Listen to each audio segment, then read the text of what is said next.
Hey everybody, welcome to Insights, conversations brought to you by Case Text. We are talking with our friends right now about writing, and I'm here with my buddy Ben Wright. Is Ben okay professionally, or do you want to be Yes, Benjamin? Ben is just fine. Ben, you are here to talk to me about writing and lawyers not writing very well. And before we talk about your background, I wanted to ask you, can you just rant for a little while? Tell me what's on your mind. Yeah, well, I don't know. I guess my rant is I really believe that lawyers can reach more people, they can expand access to justice, and they can really improve their practices by writing if they just write more. And especially by writing and publishing books. I think a lot of lawyers are interested in that, but they just, for some reason, don't never get going on it. It's a tough thing to make time to do. And, I understand like the current situation that I see out there that I think just needs, I don't know, I think somebody needs to fix it is, there's so many lawyers out there that hate writing because, it's hard. It's really hard. And, most of what they do is legal writing, which means, it's motions and that sort of thing. And it's not writing for other lawyers or for clients. So that's kind of like what the writing they do. That's what they do. And I kind of think that legal publishers in general right now are really bad at supporting writers who do want to write those things, who do want to share the valuable knowledge that they have. And so what I think needs fixing is this whole sort of legal publishing landscape where there's tons of lawyers out there with tons of super valuable knowledge in their heads, and it just never gets out, never gets shared. And it could help so many people. That's really kind of what it comes down to is I think lawyers can help a lot more people just by using that creative power of the written word. Yeah, let's talk about that a little bit. So, your background, you're an attorney in Minnesota. Am I Mhm. remembering that right? Oh, Wisconsin and Minnesota. Wisconsin Got it. primarily. I'm right on the Yeah. border. My friend Jess Birkin and I, we refer to it as mini-consin because I can't tell the difference between the two states. I'm pretty sure they're the exact same place. Well, you Uh, never lived here then, I'm guessing. so, I'm not far away. I'm in Kansas City. I should know my geography better, but here we are. But, Mhm. you practice law, but your Twitter handle, if I remember correctly, is actually the editing lawyer. Is that right? Yeah, that's right. That's kind of my interest. I was an attorney editor at my state bar association, not for super long, but I was an attorney editor there, and that's what really got me interested and started on the whole subject of editing and writing and lawyers. Right. Well, so tell me, you mentioned the idea of writing a book, and I find that really hmm fascinating as somebody who's been writing myself hmm a book, and as you know, because you've read it, and gave me some really good feedback about it that was painful, but that's the editing process. But, you know, I, I've always read this advice that you should go blog to book. The idea is that if you could get into the habit of doing like a daily writing, then hmm you can eventually turn that into a book. And I'm pretty convinced, and I think you might be with me on this from what you said, that it's actually better to start with a book and do the process of the really high quality writing and then use that in multiple purposes. What do you think about book to blog as opposed to blog to book, if that makes sense? Yeah, I think I kind of agree. I think it depends. If you already have a blog with a whole bunch of that content, that can be a really great starting point for pulling together something that becomes a book. But Right. what you've seen, there have been successful, just kind of general nonfiction businessy type books that have basically just been edited collections of blog posts. But the ones of those that are successful, they're by guys like 37 Signals, Basecamp guys, and Right. all that sort of thing. It's not really something you're going to pull off as a lawyer. And if it's not done right, I mean, even those guys, everybody knows now when you start reading a book that's based on a blog, you can tell. Yeah. And it's not cohesive. It's not all together. And I think the real value comes in pulling together a single, a book. The value of a book as opposed to a blog is it's one thing and it's cohesive, and you get a chance to really go in depth and sort of build all the blocks on top of each other. Whereas a blog is a great place to work out ideas as you're having them to sort of have a conversation. Right. But then it's a totally different thing to move from that into, okay, now we're actually going to structure and write and really get in depth on uh, a crafted argument, if that makes sense. And Well, so, and that's kind of the theory that I'm working on, right? Like mhm, we're dealing with a lot of lawyers, especially with the billable hour, who see the exercise of writing as unbillable time, kind of a waste of mhm, time. And my argument that ability that writing creates to think clearly, to put down what you know, right? There's the old cliche, you don't know what you know until you write it. mhm. That exercise of creating the writing is what gives you the expertise that you actually deliver to clients. So even though there's not like an obvious economic justification the way there would be with a billable hour, it's actually your work. It's fundamental to your work as a lawyer to do the writing. Yeah, well, I think you're getting at a really good point there, which is that writing isn't. I don't know. I think there's a trap of thinking that I write something and it's just a thing that's out there, and then that's what you have. But the process of writing itself is so valuable. Right. Writing is thinking. The reason why it's so hard is you're doing so much mental work to actually put what you know into words and to structure it in a way where you're really thinking about how am I communicating this to another person in a way that they can understand. Writing really forces you, because writing isn't, in speaking, you always have the chance of sort of following up or explaining or having a back and forth. And in writing, it's all solidified. And so the benefit, a huge benefit of writing that a lot of people overlook is the fact that you get to learn as you write. And for instance, if you've written something that explains something you're going to have a much easier time afterwards explaining it, in person to clients or to other lawyers. It's going to really benefit you in a whole multitude of ways. Well, and that gets back to what we were talking about with do you start with a book and then a blog? And I don't mean to knock blog writing because it's fine, but when you think about that exercise, that strenuous exercise of coming up with the really good stuff, there's just something more required in writing a book. And it's hard because I think you and I both are trying to persuade lawyers who are coming from, I don't really write at all, to let's build a writing habit. And a blog or a journal or whatever is a nice, easy to create habit. But it doesn't require that deep thinking that a book does. So you got me thinking about, in your publishing, why start with the exercise of a book. And I think the argument might be that it makes you do deeper thinking. It makes you develop the kind of expertise that really helps clients, where blogging is more you journaling. It's more working something out. It's just a different form of writing, if that makes sense. Yeah, I agree. I think if you, I think blogs tend not to be structured, and you're kind of just going off of whatever you're thinking about. You can, of course, have it like an editorial calendar for a blog, but there's the other question of your intended audience, right? Do you have a blog that's speaking to potential clients and is really about some content marketing and that sort of thing? Right. Is that going to be the same as the book that you want to write?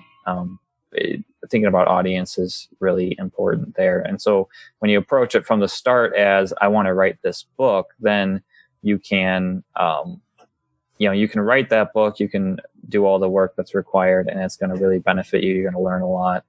And that can even, you can even do it the other way, where you're working what you're writing on in the book into a blog, because you're going to have thoughts about it. You're going to, if you have a blog where you can sort of air different thoughts, you can sort of try things out as you're writing the book. And that could be a good kind of be your A/B testing for the book for some ideas that you have. That's true.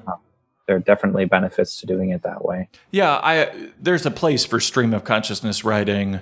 I don't know if that being your only place is sufficient, which gets to something that you mentioned before. I think you said you were an editor in a bar publication. Is that right? Mm-hmm. Yeah, I was an attorney editor at my state bar. So the way my bar was structured anyway was, and a lot of lawyers don't realize this, there were editors for the division that published books. So the practice guides, resources that were actually published as books for lawyers. And the division that did like the bar journal, the magazine, the newsletters, that sort of thing, that was actually separate from us. And so they were just across the cubicles, Right. but that was a separate entity. So when you're talking about bar publications, you can be talking about books that are sold to lawyers, or you can be talking about often magazines, newsletters, blog posts, online articles, that sort of thing. And so I was on the books side of it, although I did see the other side of it as well.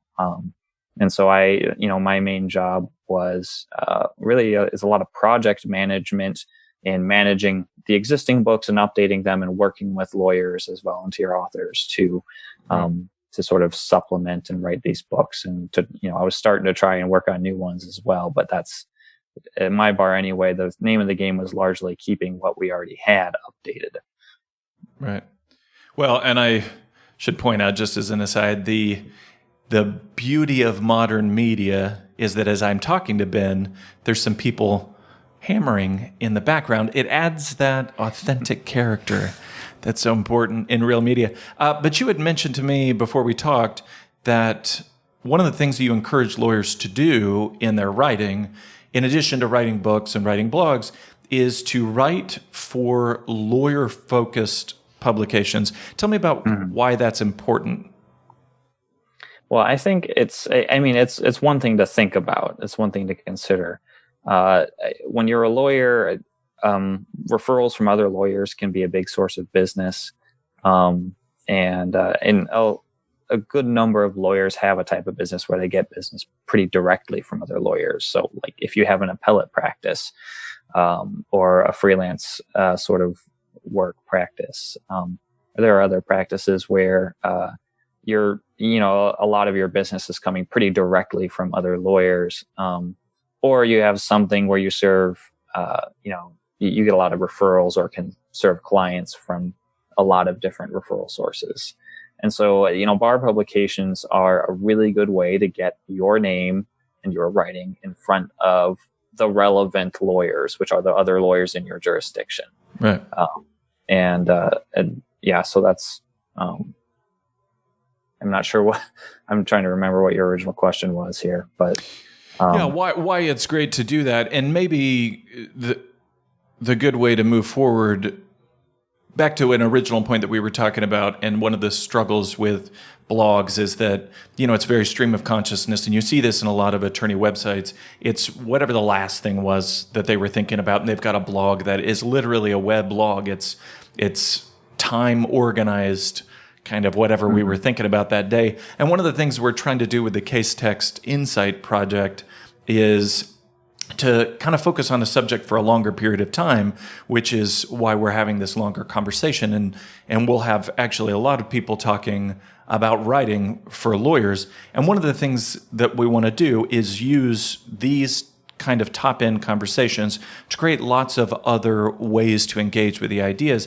So at this point in the conversation, I wanted to kind of shift to more directed Q&A, maybe some more direct questions that we can turn into other media that people will be able to engage with. And I would recommend to lawyers to use this kind of process to start with like a top-end interview, and then repurpose those conversations in different ways that people can engage. So if you don't mind, Ben, I would like to shift to asking you some questions, see if we can get some direct answers. I know that you've taken some notes and thought about this. So if you'd like, I'd love to. Let me get started with a question that's really direct. How can writing for bar publications get me clients? It's really all about building your reputation with other lawyers. And this is maybe the most overlooked but powerful way to do that. When you can get your name, and when you write well and can explain what you do, and it's beamed out directly to all the relevant lawyers in your jurisdiction, especially if it's something like, my bar is a mandatory bar and they send out a free magazine. They just send it to every lawyer, and every lawyer pages through it. That's a powerful way to get in front of everybody who might be a referral source for you, or just, anybody you care. Your reputation is important as a professional with other professionals. But many lawyers take the approach of just, it's just their reputation is just what it is as they practice, as they appear before judges and have opposing counsel. That's how their reputation is built. But if you want a broader, if you want your name to be known more broadly and to get the benefit of that for your business and practice, then writing is just one of the most powerful ways to do that. And so all the benefits that come from having a good reputation in your legal community, that can just be supercharged by writing for bar publications. That's really what it's all about. So how do I decide which publications to write for? Well, you got to kind of know what your options are. So I talked a little bit already, but you can think about books that your bar publishes. They often work with volunteer lawyer authors on those. And then you can also think about things like magazines, bar journals, newsletters, online articles, blog posts. And then also most bars, you'll have specific sections that will be more targeted towards practice areas. And they often have their own newsletters or little kind of e-journals or things like that. So the first thing you need to do is look at all of those options. In terms of deciding which one to write for, think about your audience. Think about who you need to demonstrate your expertise to. Think about who you want to build your reputation with. Or who you want to help. This isn't even just purely self-interested. Writing is about helping people. And so, a classic example that you see in a lot of bar associations is older lawyers who are more experienced writing things that help younger lawyers get started in the practice area. That's a great example of a reason to do this as well. And so, it's largely about your audience. If what you're writing isn't going to be any help or any interest to a lawyer who's not specifically in your practice area, maybe do one of the more targeted sections. But also don't overlook the fact that lawyers need to know that there are other lawyers out there doing what you do. They need to know that. So that can be helpful when you have a more general article, when you have something that can be a good introduction or a good, I think we all, as lawyers practicing, we all have these sort of bugaboos where we just wish every other lawyer knew to stop doing this thing, or they knew to watch out for this thing. That's a great example of something to put in a broader publication. And that's really going to, when you do that sort of thing, that's what can really get your name noticed and build your reputation. Yeah, and writing for other lawyers, as an aside, I found that doing practice area X and practice area Y, those kind of posts and conversations and articles and talks at CLE conferences always seem to do well, to get the overlap between the two practice areas. So what makes for a good bar publication article? If I'm proposing an article to a bar publication, what works? What gets them to say, yeah, I'm interested in that? Yeah, I think that apart from what gets the bar interested in it, I mean, the fact is that bars and professional publications of all kinds everywhere, they're constantly looking for content. Don't think that it's going to be a huge challenge to get whatever you want to write published. Right. It maybe not right away, or maybe not right in the publication you want to think about that you want, but it'll be published at some point somewhere amongst all these various publication options. So don't think that that's going to be a challenge. But I think that what makes a good article for other lawyers, I guess, is first and foremost, it's the advice that I love from Sir Ernest Gowers wrote a book, Plain Words. It's a classic. And it was written for the British Civil Service. He described their job as explaining the law to millions. I really like that. And what he said is, you're writing when you're writing, these are, administrators and bureaucrats basically writing to people and explaining, hey, this is why your benefit's denied, or this is why, right, this is what's happening in your case.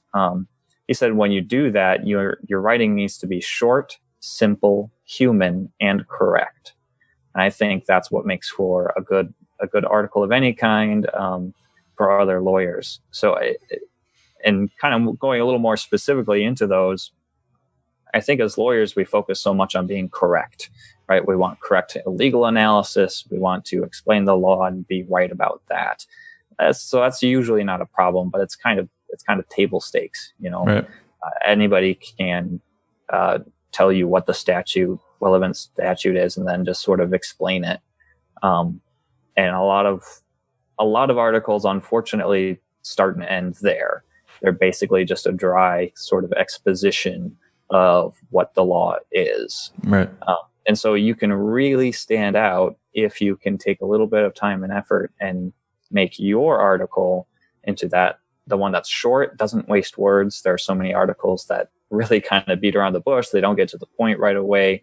And when you start reading an article like that, the fact of the matter is with bar publications, you have to know that your audience, your readers, are often going to be lawyers who are only half interested. They're skimming through it. They're very inclined to just skip over or skim through anything that doesn't seem relevant right away. And so if you waste 2 or 3 paragraphs on stuff that just isn't really relevant or is just clearing your throat, you're going to get skipped. Right. But on the other hand, it's so easy to stand out if you just put a little bit of effort into editing, into making sure that just cutting out stuff that's not necessary. It's all going to be in there in the first draft, but editing it to make it shorter.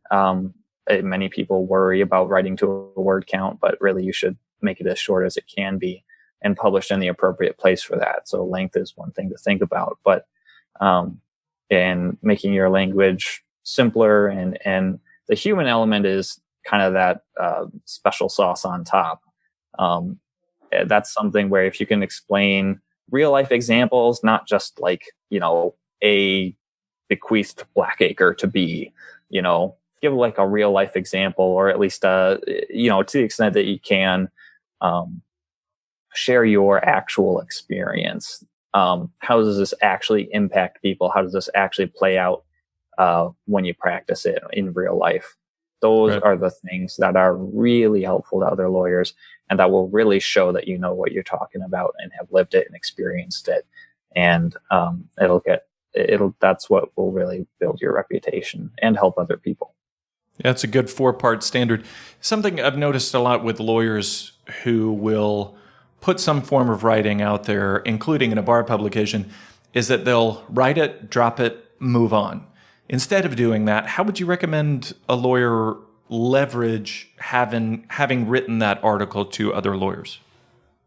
Well, I mean, mostly it's about sharing it, knowing that, I mean, it's a shame when that happens, when you write something and you just say, okay, well, that's done and move on. Because what you've done is you've turned your time and knowledge into a product, into a discrete thing that you have in your pocket now. It's a resource for you to share. It's the piece of your work that you can show other people. You don't have to just tell. Now you can show. You can right. share this with other lawyers, with professional contacts. Email it to the other lawyers, but also other professionals in your network, people who refer to you. Share with them, hey, I wrote this thing. You might be interested in it. Those are the types of things you can. It's a tool now for you to use to show people that you have this knowledge, you know what you're talking about. And that's the biggest thing. And sharing it means a whole ton of different things. At the very least, put a link on your website or on your blog. Like I said, email it or share it with your contacts. And on social media too, if you're on social media, and not just once, but put it somewhere where you can kind of reference it and know, like, this is in my pocket. I can bring this out and show this to people and be proud of it. And this is a way that I can, show my work. I think that's the real value in leveraging that. Sure. And there's a lot of data to this, but data generally shows that people use social media kind of as their first place to filter mm-hmm. content. So this is not true of everybody. So if you are writing, again, as Ben said, make sure that you know your audience, but get on social, put it out there, because that's how people are filtering through a lot of their content. If you want to leverage something that you wrote. Ben, real quick, I want to get to some shorter hot seat type Q&A and get some quick answers. We've got a few minutes left here. So let me ask you a few quick questions. How does writing for other lawyers demonstrate expertise? Well, I think this is all about, lawyers are all specialists now. And so it's easy to forget that other lawyers just know nothing about what you do. And writing for other lawyers, doing something that explains what you do and shows that you know what you're talking about, that just puts it out there that you have this specialty, the other lawyer doesn't. And so that's, it just sort of shows that you know what you're talking about. It demonstrates your knowledge in a concrete way. And I think what really sort of takes it to the next level is if you do, like I said, go beyond just explaining what the law is. We're all lawyers. We all kind of get the skill of being able to find out what the law is in law school. It's something law school is pretty good at, actually. And so we all have that ability. But what we don't have is the experience or the practical knowledge that comes from doing it day to day and working with clients and seeing how their lives are effective. So when you can share wisdom that you've learned through your practice by actually doing what you're talking about, when you can share insights of how this impacts people's lives, that's what really demonstrates that, and true expertise is not just it's not just knowledge of the law, but it's the knowledge you gain through the experience of repeating the same case time and time again and seeing how it plays out in multiple cases. Well, Ben, I appreciate this conversation. There's a lot to talk about with writing, and I'm sure that we'll engage more, especially on the editing process. For people who want to reach out to you and learn more about your editing services for lawyers, what's the best place for them to get you? Sure. Like you said, I'm on Twitter at Editing Lawyer, I believe, and or you could just search my name. And on the web, my blog is editinglawyer.com, so you can check me out there. Awesome. Well, thank you, Ben. I appreciate you, and we will follow up to talk more about writing. I appreciate your help for the Case Text Insights resources. Have a great day, man.